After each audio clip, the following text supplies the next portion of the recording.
July 1997. A 19-year-old boy named David Mitchell leaves his grandmother's house to go hitchhiking. But this journey turns into a nightmare. 2 days pass, and David is nowhere to be found. His family is worried sick. Then, on July 14th, 1997, locals discover a body near a small pond in a wooded area off the St. Charles Parish Highway. It's David Mitchell, the same young man who set out to hitchhike just days earlier.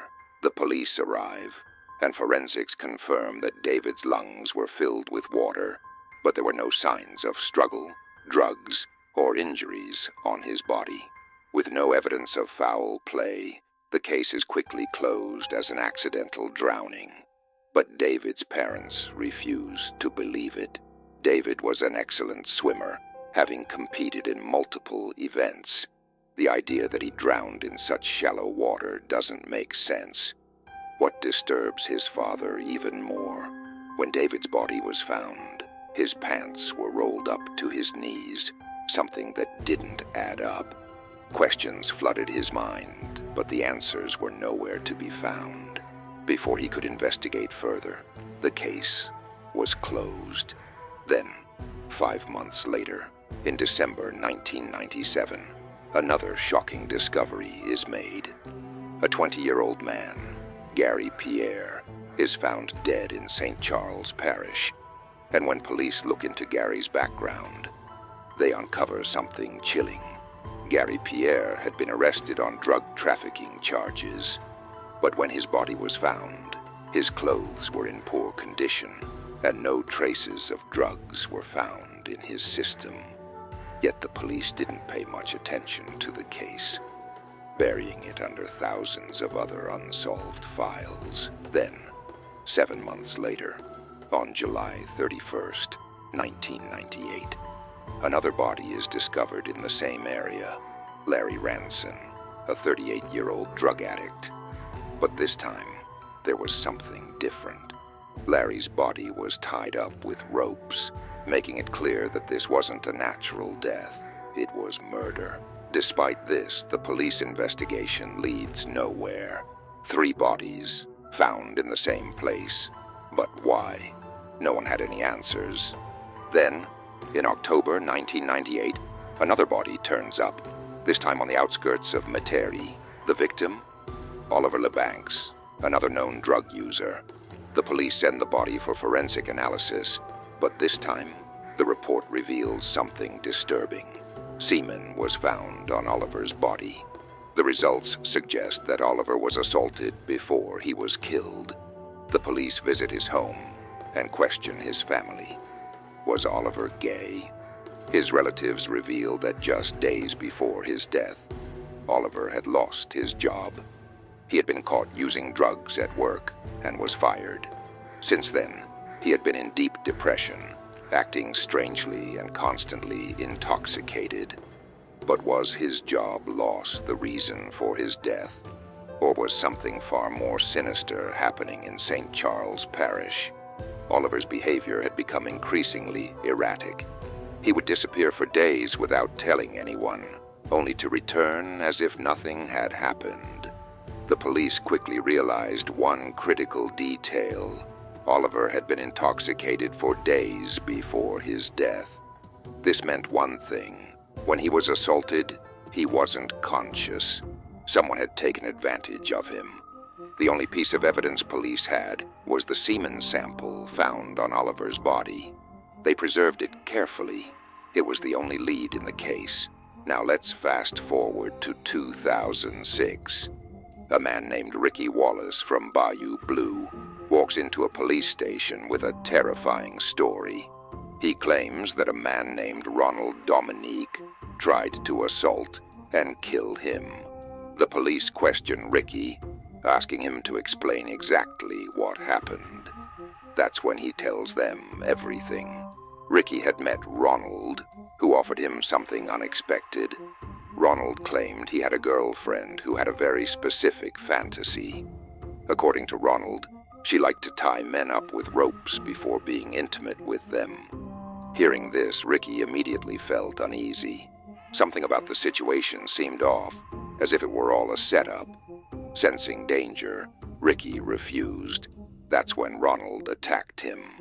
Somehow, Ricky managed to escape and ran straight to the police. But when he told them what happened, they found his story too bizarre to believe. They thought he was exaggerating, or worse, making it up. But what if Ricky was telling the truth? And what if this wasn't the first time Ronald Dominique had done something like this? The police didn't believe Ricky Wallace's story at first. Why? Because Ricky was a known drug addict. He had wasted police time before with bizarre claims, so they assumed this was just another one of his fabricated tales. But still, the officers decided to at least question Ronald Dominique. What if, even by accident, Ricky was telling the truth? Ronald was called into the police station for questioning. When asked about Ricky's allegations, Ronald denied everything. He claimed it was all a lie. But the police weren't fully convinced. Before letting him go, they took a DNA sample from Ronald, just in case. Weeks passed.